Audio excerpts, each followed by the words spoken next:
కాకినాడ లోక్సభ నియోజకవర్గంలో రాజకీయ చైతన్యం వెల్లివిరుస్తోందా? కుల మతాలకు అతీతంగా అందరి నోట ఒకటే నినాదం వినిపిస్తోందా? ఎవరిని కదిలించినా తమ ఓటు చలమలశెట్టికే అంటున్నారా? అసలెందుకు చలమలశెట్టి ప్రజలను అంతగా ప్రభావితం చేశారు?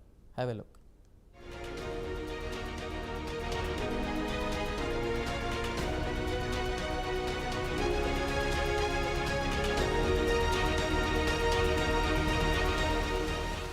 ప్రజా సేవ కోసం రాజకీయాల్లోకొచ్చేవారిని నేటి రోజుల్లో చాలా అరుదుగా చూస్తూ ఉంటాం.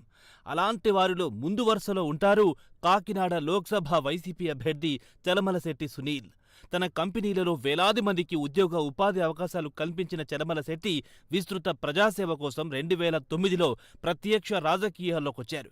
ఏ రాజకీయ పదవి లేకపోయినా ప్రజలకు సేవ చేస్తున్నారు. వేలాది మందికి ఉద్యోగాలు కల్పించడమే కాదు, ప్రజల కష్ట నష్టాల్లో అండగా ఉన్నారు. ఆర్థిక సాయం చేయడం మాత్రమే కాదు, వారికి నైతికంగా మద్దతుగా ఉన్నారు. దశాబ్దంన్నర కాలంగా ఎంతో మంది నాయకులు వచ్చారు వెళ్లారు, కానీ ప్రజల కోసం నిలబడిన ఏకైక నాయకుడు చలమలశెట్టి సునీల్ ఒక్కరే అన్న మాట నియోజకవర్గంలో అందరి నోట వినబడుతున్న మాట.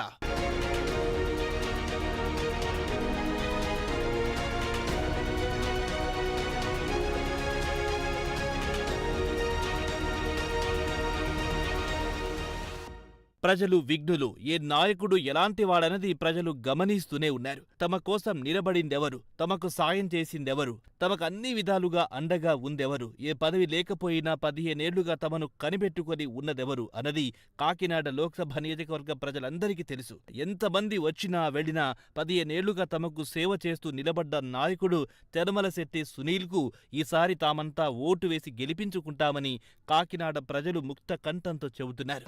చలమలశెట్టి గారు చాలా మంచి వ్యక్తి అండి.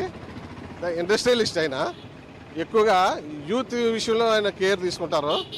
మెట్రో ప్రాంతం కానీ, షీషోర్ ఏరియా కానీ, లేదా మిగిలిన ఏరియాలో ఇండస్ట్రీలు పెట్టే యోచనలో ఆయన ఉన్నారు. అలాగే అదేవిధంగా యూత్ పిల్లలకి కొన్ని స్కిల్స్ సంబంధించిన ట్రైనింగ్ కూడా ఇవ్వాలని ఆ ఇన్స్టిట్యూట్ ఏదో పెట్టాలని ఉన్నారు.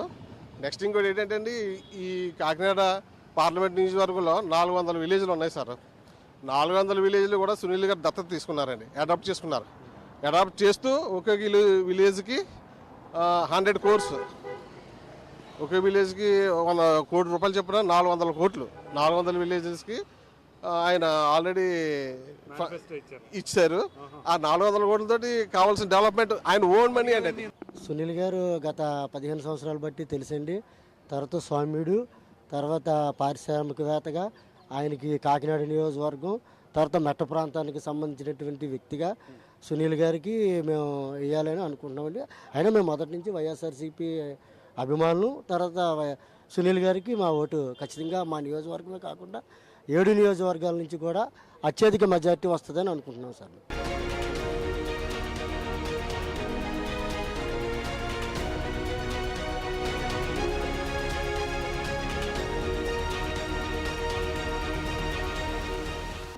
చూశారు కదా కాకినాడ ప్రజల మనోగతం. కాకినాడ లోక్సభ పరిధిలో అన్ని అసెంబ్లీ నియోజకవర్గాల్లో ఇప్పుడు ఒకటే మంత్రం, చలమలశెట్టి సునీల్కు తప్ప ఇంకెవరికి ఓటు వెయ్యమని. సునీల్ తమకెంపీగా వస్తే పరిశ్రమలొస్తాయని, తమ పిల్లలకు ఉద్యోగాలొస్తాయని చెబుతున్నారు. ఇప్పటికే వేలాది ఉద్యోగాలు కల్పించిన సునీల్ను పార్లమెంటుకు పంపితే కేంద్రంతో పోరాడి అనుమతులు తీసుకొచ్చి పరిశ్రమలను ఏర్పాటు చేస్తారని కాన్ఫిడెంట్గా చెబుతున్నారు. లక్షల వేతనాలిచ్చే వైట్ కాలర్ జాబ్స్ ఇచ్చిన చలమలశెట్టికి ప్రపంచవ్యాప్తంగా పరిచయాలున్నాయి. ఆయన పిలుపునిస్తే కాకినాడ ప్రాంతంలో పరిశ్రమలను స్థాపించేందుకు అనేక మంది రెడీగా ఉన్నారు. ఇప్పటికే పలు పరిశ్రమలను తీసుకొచ్చారు సునీల్. ఎంపీగా పార్లమెంట్కు వెళ్తే పరిశ్రమలకు కావలసిన ప్రత్యేక అనుమతులను కేంద్రంతో పోరాడి సాధించే అవకాశం ఉంది. దీంతో ఈసారి కాకినాడ లోక్సభ బరిలో చలమలశెట్టి సునీల్నే గెలిపించుకుంటామన్న మాట ప్రతి ఇంట వినిపిస్తోంది. మరి ఎంత మెజార్టీతో చలమలశెట్టి జయకేతనం ఎగురవేస్తారో అనేది తెలియాలంటే వేచి చూడాల్సిందే.